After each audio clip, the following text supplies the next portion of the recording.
Radiation levels, as I've said, are rising at the Fukushima nuclear plant after a cooling system there failed following the earthquake. Japan's nuclear safety agency says that radioactive vapour may be released to reduce the pressure. They're also saying it poses no immediate danger to the public. Alarmingly, though, the situation does bear striking similarity to the build-up ahead of the worst nuclear disaster in history at Chernobyl. Our correspondent Alexei Rozhevsky has more from the Ukrainian capital, Kiev.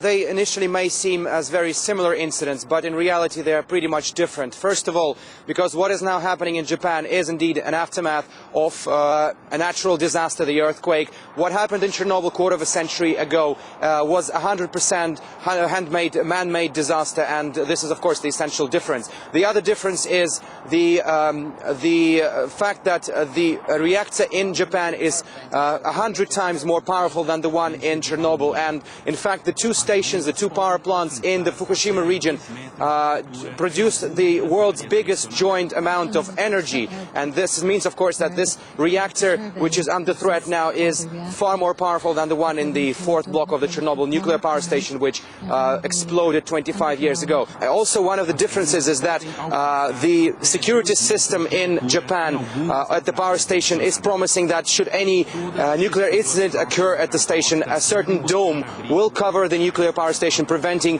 any leaks into the atmosphere, something which is of course missing in the Soviet era at the Chernobyl station, and that's why the whole continent basically suffered great consequences. But at the same time, we also heard that basically the automated security systems went on after the earthquake at most of the power stations across Japan, except for Fukushima, and nobody knows whether this will be the case, whether the automated security system will work should any nuclear incident occur. The worst case scenario is much more grave than what happened after the Chernobyl fallout. According to several experts I've managed to have a word with already here in Ukraine, and just read some interviews on the internet as well, basically because, as I've mentioned earlier, the power station in Japan is far more powerful than the one in Chernobyl.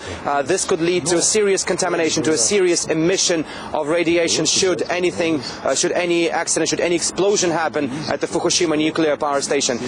This, according to some experts from the Russian Academy of Sciences, mean that the whole of the Russian Far East, some part of China, and to a large extent the Korean Peninsula may be affected by the possible radiation emission from this reactor in Japan. So far as we've heard, the government is saying that the situation is under control, and also we've heard assurances from the American scientists who are saying that right now the wind is blowing westward from Japan, so should any accident happen, then all of the radioactive material would probably find itself in the middle of Pacific, not in the Russian mainland or China or Korea or anywhere else. But indeed the wind can change any minute, and obviously if something happens at the station, this could be far 10 times more serious than what happened after Chernobyl.